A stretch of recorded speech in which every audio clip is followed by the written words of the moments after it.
शायद ये सवाल इसलिए आ रहा है क्योंकि आपने कई सारी कहानियाँ सुनी हैं कि अगर एक सांप आपके सपने में आता है तो ये होगा वो होगा। किस तरह का सांप है वो, कहाँ चल रहा था, वो आपकी ओर आ रहा था या दूर जा रहा था, इस तरह के इसके कई अर्थ निकाले जा सकते हैं। सबसे अच्छा यही होगा कि आप इसमें ना उलझें, क्योंकि हो सकता है ये बहुत ज़्यादा जटिल हो जाए और आपके अंदर बहुत सारे कॉम्प्लेक्सेस आ जाएं। ये ज़रूरी नहीं है। महत्वपूर्ण चीज़ ये है कि आप ये समझें कि विकास की प्रक्रिया में, शारीरिक प्रक्रिया में एक महत्वपूर्ण कदम रहा है रेप्टिलियन जीवन का, जो अभी भी आपके भीतर मौजूद है। अगर आप उससे परे नहीं जाते तो अगर आप किसी चीज़ से प्यार करते हैं तो आप उससे अटक जाएंगे, अगर आप किसी चीज़ से नफरत करते हैं आप उससे अटक जाएंगे, है ना? तो दोनों की ही ज़रूरत नहीं है। अगर आपको सांप दिखते हैं तो आपको सांप दिखते हैं, उसमें क्या बड़ी बात है। अगर आपको अपने सपने में पेड़ दिखाई देते हैं तो आप उसके बारे में कुछ भी नहीं सोचते, है ना? आप जाकर किसी से नहीं पूछेंगे कि मुझे सपने में पेड़ दिख रहे हैं, आपको क्या लगता है क्या हो रहा होगा? अगर आपको अपने सपने में कोई जवान औरत दिखती है तो आप नहीं कहेंगे कि क्या हो रहा है।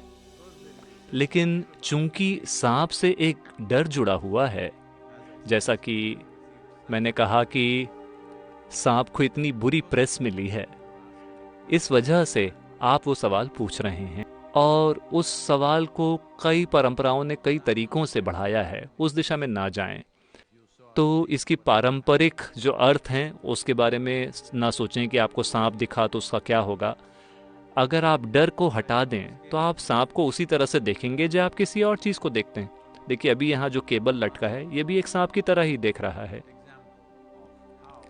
एक बहुत ही आपका डर और इससे जुड़ी जो शारीरिक और मानसिक चीज़ें आपके भीतर होती हैं, योग में हमेशा इस कहानी से बताई जाती हैं कि कैसे अगर मैं कहूँ कि सांप और एक रस्सी आपके ऊपर फेंकूं तो शायद आपको दिल का दौरा पड़ जाए, आपका पसीने छूटने लगेंगे, आप चिल्लाने लगेंगे, कूदने लगेंगे, जबकि ये सिर्फ एक रस्सी थी।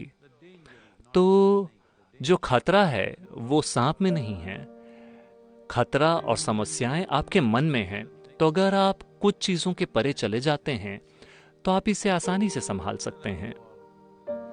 और सबसे बढ़कर, सांप एक ऐसा जीव है जिसका बोध बहुत अच्छा होता है।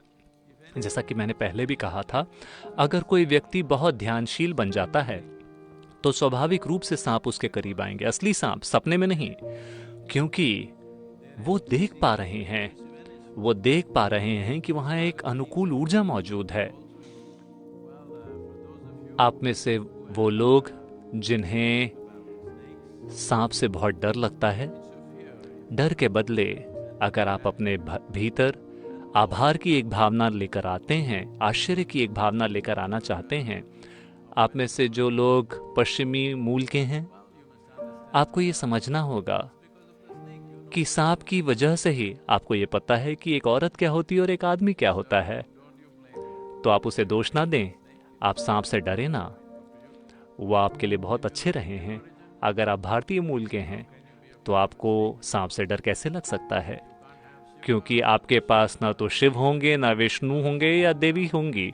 सांप के बिना कोई भी नहीं आता। तो समय आ गया है कि हम इस धरती पर मौजूद हर जीवन के साथ दोस्ताना बने। उनके शरीर में जो विष है उसका आपसे कोई संबंध नहीं है, आपसे कोई भी संबंध नहीं है। तो ये महत्वपूर्ण है कि हम जीवन को थोड़ी और सम्मान के साथ देखें। खास तौर पर अगर आप सांपों के साथ समझौता कर लेते हैं तो आप हर जीवन के साथ समझौता कर लेंगे।